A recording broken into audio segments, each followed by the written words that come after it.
خاوند پانی اسے اپنے ہاتھوں سے پلائے تو سمجھ لینا کہ وہ فرما بردار قسم کا خاوند ہے۔ ماریا نے سوچ رکھا تھا کہ وہ بھی یہی نسخہ آزمائے گی۔ دروازے پر آہٹ سی ہوئی۔ وہ ایسے سہم کر سمٹ گئی جیسے اچانک ہی کسی شکاری نے رائفل کا گھوڑا چڑھایا ہو۔ سہمنے اور سمٹنے کے باوجود اس نے گھونگھٹ کے افق سے دیکھا۔ دروازہ بند نظر آیا، قدموں کی چاپ نہیں تھی اور اس تنہا کمرے میں کسی دوسرے کے وجود کا اندازہ نہیں ہو رہا تھا، مگر کوئی تھا اور اس کے پیچھے تھا۔ کمرے میں مدھم مدھم سی خوابہ پر روشنی اونگ رہی تھی اور اس خواب دیکھنے والی کے پیچھے خواب و خیال کا وہ بھاری بھرکم اور کھردرا سا ہاتھ سرخ جوڑے کے پس منظر سے طلوع ہو رہا تھا۔ پھر وہ ہاتھ ذرا آگے بڑھا، اس کے بائیں کان کے قریب سے گزرتا ہوا اس کے گھونگھٹ کے سنہرے کنارے سے ٹکرا گیا۔ گھونگھٹ میں ذرا سی ہلچل مچ گئی۔ ماریا نے سہم کا سر اٹھایا۔ اسی وقت اس کی ٹھوڑی اجنبی ختیلی کے پیالے میں آ گئی۔ ایک ساتھ کے لیے اس کے دیدے پھیل گئے۔ چیخ کی آواز اس کے سینے سے اٹھی اور ہمک ہمک کر اٹک اٹک کر یکبارگی آتش فشاں کے لاوے کی طرح اس کے رس بھرے لبوں سے منتشر ہو کر فضا میں گونج اٹھی۔ پھر اس کے بعد اسے کچھ ہوش نہ رہا کہ وہ کہاں ہے، کس دنیا میں ہے۔ جب اسے ہوش آیا تو وہ لیٹی ہوئی تھی۔ اس کے آس پاس کتنے ہی لوگ تھے۔ اس کے ساس سسر، ایک ڈاکٹر اور ایک اجنبی نوجوان تھا جس کی روپیلی شیروانی بتا رہی تھی کہ وہ دولہا ہے۔ ڈاکٹر اس سے چیخنے اور خوفزدہ ہونے کی وجہ پوچھ رہا تھا اور اس کا خاوند ہچکچاتے ہوئے کہہ رہا تھا، میں اس کمرے میں آیا تھا، یہاں تو ایسی کوئی چیز نہیں ہے جسے دیکھ کر یہ خوفزدہ ہو جاتی۔ انہوں نے مجھے بھی نہیں دیکھا تھا۔ میری سمجھ میں نہیں آیا کہ یہ آپ ہی آپ چیخ مار کر بے ہوش کیسے ہو گئیں۔ ماریا سے پوچھا گیا تو اس نے بڑی خاموشی سے کچھ اس طرح نکاہت کا اظہار کیا کہ ڈاکٹر نے اس کے شانے کو تھپک کر بڑی نرمی سے کہا، ابھی کچھ نہ بولو، تمہیں خاموشی اور آرام کی ضرورت ہے۔ پھر اس نے اس کے سسرال والوں سے کہا، دلہن کو تنہا نہ چھوڑا جائے، اور اس نے بات کو ادھورا چھوڑ کر اس کے خاوند کو دیکھا اور بڑی آہستگی سے معنی خیز انداز میں کہا، اور آج دلہن کو ڈسٹرب نہ کیا جائے۔ یہ کہہ کر وہ اپنی دواؤں کا بیگ اٹھا کر چلا گیا۔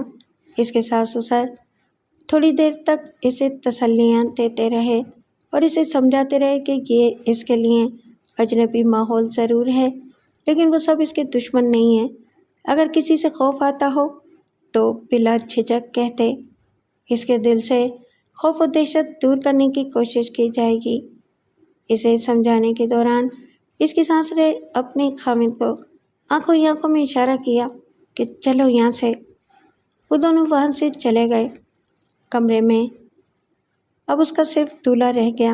وہ شرما کر اٹھنے لگی تو اس نے آگے بڑھ کر کہا، یہ شرمانے کا موقع نہیں ہے، ڈاکٹر کہہ کر گیا ہے کہ تمہیں زیادہ سے زیادہ آرام کی ضرورت ہے۔ وہ اٹھنا چاہتی تھی مگر اس نے جبراً اسے لٹا دیا اور مسکراتے ہوئے بولا، میں پولیس انسپکٹر ہوں۔ اب تک اس خوش فہمی میں مبتلا تھا کہ صرف مجرم ہی مجھے دیکھ کر چیخ کر بھاگتے ہیں۔ پتہ چلا کہ جسے اپنی زندگی کا ساتھی بنایا وہ بھی مجھے دیکھ کر چیخ مارتی ہے۔ وہ اپنی ہتھیلیوں سے اپنے چہرے کو چھپاتے ہوئے بولی، میں آپ سے شرمندہ ہوں۔ اس نے ہنستے ہوئے کہا، تم شرمندہ ہو اور میں بھی یہ سوچ کر شرمندہ ہوں کہ پولیس والوں کے چہرے کتنے بھیانک ہوتے ہیں۔ وہ ندامت سے بولی، مگر میں نے تو آپ کو دیکھا بھی نہیں تھا، میں بیٹھی ہوئی تھی کہ اچانک ہی کسی کا ہاتھ میری ٹھوڑی اور گردن تک آ گیا۔ اس کے انسپکٹر خامد نے کہا لگاتے ہوئے کہا، بھائی وہ میرا ہاتھ تھا، کیا پیچھے سے ہاتھ آئے تو تم ڈر جاتی ہو؟ اس نے جواباً اس بات میں سر ہلایا۔ وہ پھر ایک بار ہنستے ہوئے بولا، عجیب اتفاق ہے، ایک پولیس انسپکٹر ہونے کی حیثیت سے میں اس بات کا عادی ہو گیا ہوں کہ مجرموں کو پیچھے سے جا کر پکڑتا ہوں۔ مجھے ایسا نہیں کرنا چاہیے تھا مگر میں اپنی عادت سے مجبور ہو کر تمہارے پیچھے آ گیا تھا۔ میرا یہ مذاق بہرحال مجھے مہنگا پڑا۔ دیکھو نا، ڈاکٹر معنی خیز انداز میں کہہ گیا ہے کہ میں تمہیں ڈسٹرب نہ کروں۔ یہ کہہ کر اس نے اس کے نازک سے ملائم ہاتھوں کو تھام لیا، پھر بولا، ڈاکٹر نے ہاتھ پکڑنے کو تو منع نہیں کیا ہے۔ ماریا نے کہا، میں بزدل نہیں ہوں، لیکن نہ جانے کیوں پیچھے سے کوئی ہاتھ آئے تو میری جان نکل جاتی ہے۔ آپ مجھے سمجھنے کی کوشش کریں، محبوب کا ہاتھ کسی مجرم کا ہاتھ نہیں ہوتا کہ پیچھے سے آئے۔ آپ کا ہاتھ جب بھی محبت سے سامنے آئے گا، اس کی اہمیت میری جان سے زیادہ ہوگی۔ اس کے خامد نے حوصلہ پا کر اس کی جانب اپنا ہاتھ بڑھایا۔ یہ وہی ہاتھ تھا جس کا لمس پاتے ہی وہ چیخ مار کر بے ہوش ہو گئی تھی، لیکن اب وہ سامنے آیا اور محبت سے آیا تو ہماری شرم کے چھوئی ہوئی کی طرح سمٹ گئی۔ اس نے کہا، آؤ پہلے ہم ایک دوسرے کو اچھی طرح سمجھ لیں۔ تم نے نکاح پڑھانے کے دوران میرا نام سنا ہوگا۔ میرا نام مراد علی ہے اور میں تمہارا نام جانتا ہوں، لیکن اصل تعارف یہ ہوتا ہے کہ ایک دوسرے کے مزاج سے آشنائی ہو، اور مزاج تو رفتہ رفتہ سمجھ میں آتے ہیں۔ جیل کی آہنی سلاخوں کو توڑ کر نکلنا بچوں کا کھیل نہیں ہے۔ اس کے لیے ضروری ہے کہ قانون کے محافظ بھی مجرموں کا ساتھ دیں۔ ایک سپاہی نے اس کا ساتھ دیا تھا، آہنی دروازے کا تالا توڑنے میں اس کی مدد کی تھی اور اسے فرار ہونے کا موقع دیا تھا۔ جب وہ جیل کے احاطے کی اونچی دیوار پر چڑھ گیا، تب اس سپاہی نے خطرے کا الارم بجایا۔ جیل کی وسیع چار دیواری میں ایک ہلچل سی مچ گئی۔ وزنی بوٹوں سے زمین کی چھاتی دہلنے لگی، لیکن وہ جیل کی اونچی دیوار پر دوڑتا رہا۔ دوڑنے کے دوران اسے پتہ چلا کہ کوئی اس کے بہت قریب اسے اپنی گرفت میں لینے آ گیا ہے۔ اس نے دیوار کی بلندی سے چھلانگ لگا دی۔ اس کے ساتھ ہی دوسرے نے بھی چھلانگ لگائی اور وہ دونوں ایک ساتھ پانی میں آ گرے۔ سرچ لائٹ کی روشنی دور تک پھیلی ہوئی تھی، لیکن وہ جہاں تھے وہاں تقریباً اندھیرا تھا، اس لیے وہ ایک دوسرے کو پہچان نہ سکے۔ اس نے قریب آنے والے پر ہاتھ چھوڑ دیا۔ دوسرے نے اس کے حملے کو روکتے ہوئے کہا، کیا کرتے ہو؟ میں بھی تمہاری طرح ایک مجرم ہوں۔ لڑنے جھگڑنے میں وقت ضائع نہ کرو، چلو بھاگو یہاں سے۔ پھر وہ دونوں تیرتے ہوئے دریا کے دوسرے کنارے کی طرف جانے لگے۔ جب سرچ لائٹ گھومتی ہوئی ان کی طرف آتی تو وہ پانی میں غوطہ لگا دیتے اور اندر ہی اندر تیرتے ہوئے دور تک نکل جاتے۔ دوسرے کنارے پر پہنچنے کے بعد وہ چند لمحوں تک کتوں کی طرح ہانپتے رہے۔ انہوں نے پلٹ کر دور جیل کی چار دیواری کو دیکھا اور پھر پلٹ کر بھاگنے لگے۔ ان کے پیچھے سپاہی نہیں تھے، لیکن جیل کا سائرن رات کے سناٹے میں دور تک چیختا ہوا ان کا پیچھا کر رہا تھا۔ رات کا پچھلا پہر تھا، راستے اور گلیاں ویران تھیں، اس لیے کوئی ان کے راستے میں حائل نہ ہوا۔ کبھی کبھی کسی گلی سے کتوں کے بھونکنے کی آوازیں آتی رہیں۔ بہت دور جا کر وہ ایک ریلوے لائن تک پہنچ گئے۔ ان سے ایک فلانگ کے فاصلے پر ایک ٹرین کھڑی ہوئی تھی۔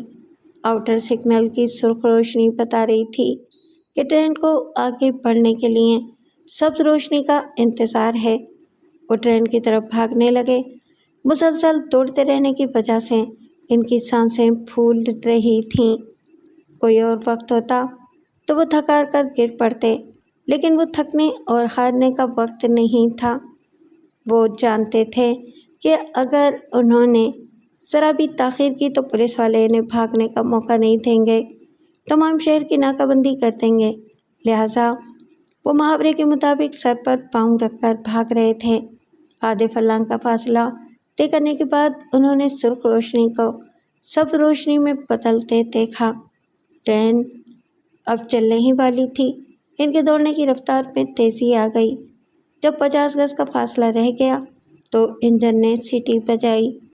سیٹی کی آواز انہیں بلا رہی تھی، آؤ، جلدی آؤ، وقت ہاتھ سے نکلا جا رہا ہے اور میں جانے والی ہوں، تمہیں قانون کی گرفت سے دور لے جانے والی ہوں۔